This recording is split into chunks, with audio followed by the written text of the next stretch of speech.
నీవు అనేక మందికి ఆశీర్వాదకరంగా మారాలి అంటే, నీ ప్రార్థన దేవుని సన్నిధికి చేరాలంటే, కృపా సింహాసనాన్ని నీ ప్రార్థన తాకాలి అంటే, నీ జీవితంలో ఉండాల్సిందేంటో తెలుసా?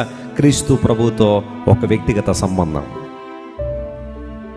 ఎవరైనా మనల్ని ప్రేమించే వాళ్ళు ఉంటే, లేదా మనం ఎవరైనా ప్రేమించే వాళ్ళు, అది కుటుంబ సభ్యులైనా లేదా మరొకరు ఎవరైనా, కానీ రోజు కనీసం ఒక్కసారైనా మాట్లాడడానికి ఇష్టపడమా చెప్పండి?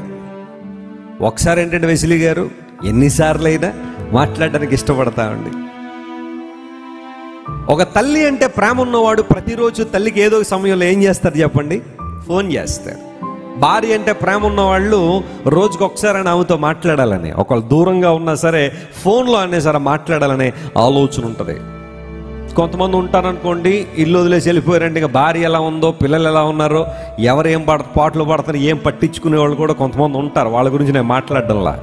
కొంచెం ఇంగితం ఉన్నవాళ్ళు, కుటుంబం పట్ల బాధ్యత ఉన్నవాళ్ళు, భార్య అంటే భర్త అంటే ప్రేమ ఉన్నవాళ్ళు దూరంగా ఉన్నా రోజుకి ఒకసారైనా వాళ్ళతో ఏం చేస్తూ ఉంటారు చెప్పండి? మాట్లాడుతూ ఉంటారు.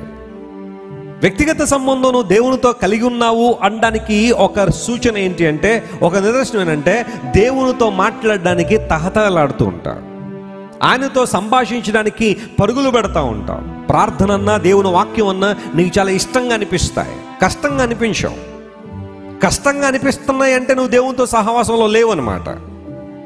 దేవుని సన్నిధిలో ప్రార్థన చేయడం, దేవుని కొరకు జీవించడం, సాక్ష్యాన్ని పంచుకోవడం, దేవుని వాక్యంలో కొంచెం సమయాన్ని గడపడం, వాక్యాన్ని ధ్యానించడంలో నువ్వు ఇష్టపడుతున్నావంటే నీవు దేవునితో సహవాసం చేయడానికి ఇష్టపడుతున్నావు అని అర్థం. వాడికి దూరంగా ఉన్నావంటే నువ్వు దేవునితో ఏం చేయట్లేదన్నమాట, సహవాసం చేయట్లేదు.